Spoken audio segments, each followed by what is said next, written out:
नमस्कार। Supreme news book की समाचार सेवा में आपका स्वागत है।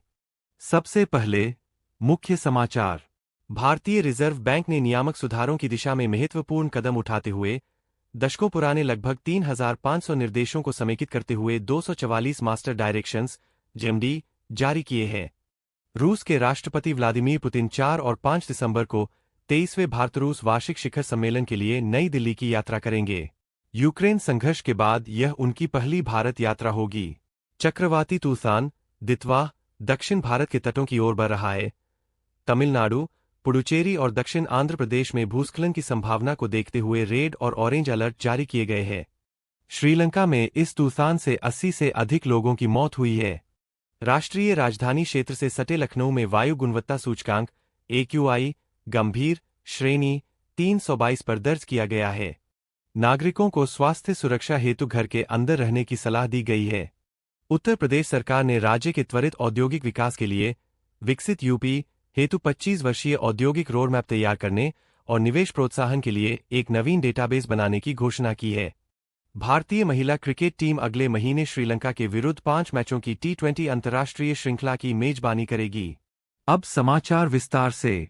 भारतीय रिजर्व बैंक RBI ने वित्तीय क्षेत्र में अनुपालन कंप्लायंस बोझ को कम करने और ईज ऑफ डूइंग बिजनेस को बढ़ावा देने के उद्देश्य से एक बड़ा नियामक समेकन अभ्यास पूरा किया है।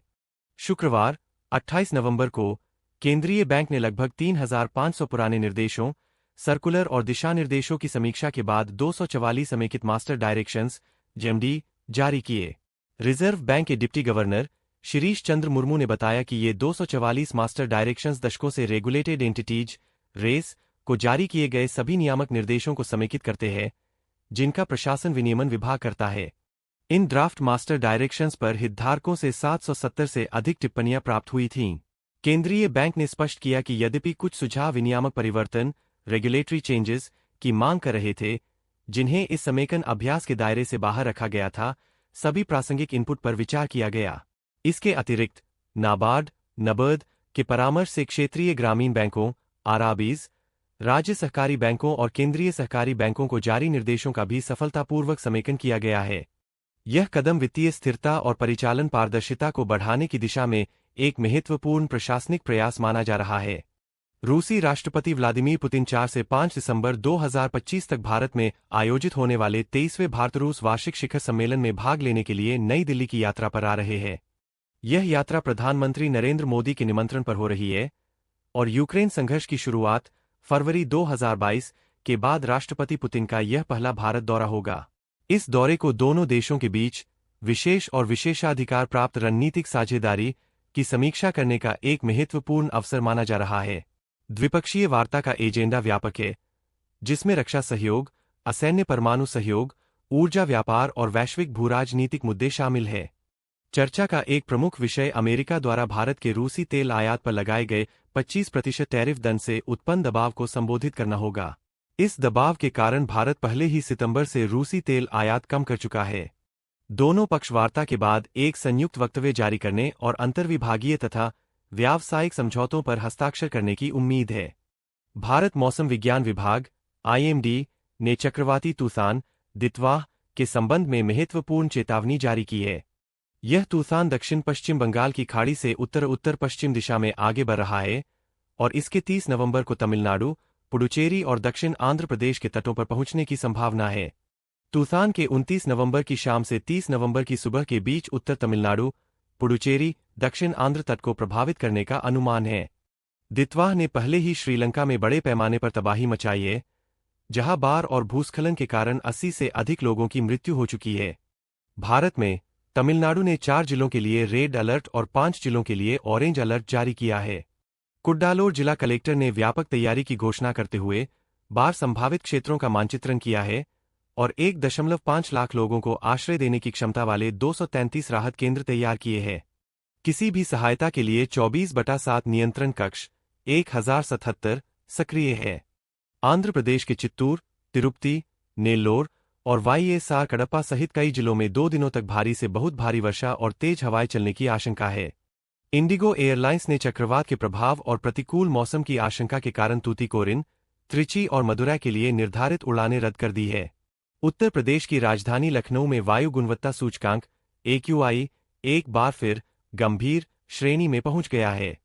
29 नवंबर 2025 को सुबह 2:28 तक शहर का AQI 322 दर्ज किया गया। PM 2.5 का स्तर 149 माइक्रोग्राम प्रति घन मीटर और PM 10 का स्तर 182 माइक्रोग्राम प्रति घन मीटर रहा। विशेषज्ञों ने अत्यधिक खराब वायु गुणवत्ता को देखते हुए नागरिकों को घर के अंदर रहने और बाहरी गतिविधियों को सीमित करने की सलाह दी है।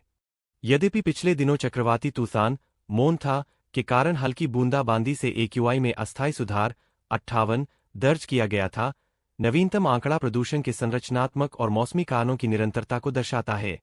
उत्तर प्रदेश में औद्योगिक विकास की रणनीति। उत्तर प्रदेश सरकार ने विकसित यूपी के लक्ष्य के अनुरूप 25 वर्षीय औद्योगिक रोडमैप तैयार करने पर ध्यान केंद्रित किया है। 28 नवंबर 2025 को इन्वेस्ट यूपी ने घोषणा की कि त्वरित निवेश और तेज रोजगार सृजन के लिए एक समर्पित डेटाबेस बनाया जाएगा। राज्य सरकार का मानना है कि रेलवे और विमानन उद्योग जैसे महत्वपूर्ण क्षेत्रों का विस्तार औद्योगिक विकास को एक नई दिशा दे सकता है, जिससे उत्तर प्रदेश देश में निवेश नीतियों के मामले में सर्वश्रेष्ठ बनने के अपने लक्ष्य को प्राप्त कर सके। भारतीय क्रिकेट नियंत्रण बोर्ड BCCI ने अगले महीने श्रीलंका की महिला टीम के साथ 5 मैचों की T20 अंतर्राष्ट्रीय TBSI श्रृंखला के कार्यक्रम की घोषणा की है। यह श्रृंखला 21 दिसंबर से 30 दिसंबर 2025 तक आयोजित की जाएगी। श्रृंखला के मैच 2 शहरों में होंगे। पहले 2 मैच विशाखापत्तनम में 21 और 23 दिसंबर को और शेष 3 मैच तिरुवनंतपुरम में 26, 28 और 30 दिसंबर को खेले जाएंगे। यह श्रृंखला भारतीय महिला टीम द्वारा हाल ही में अपने पहले 50 ओवरों के ICC विश्व कप जीतने के बाद हो रही है और जनवरी 2026 में शुरू होने वाली महिला प्रीमियर लीग WPL से पहले तैयारी का महत्वपूर्ण अवसर प्रदान करेगी। इसके साथ ही सुप्रीम न्यूज बुक का यह बुलेटिन समाप्त हुआ। देश और दुनिया के विश्वसनीय समाचारों के लिए जुड़े रहिए सुप्रीम न्यूज बुक के समाचार सेवा से। नमस्कार।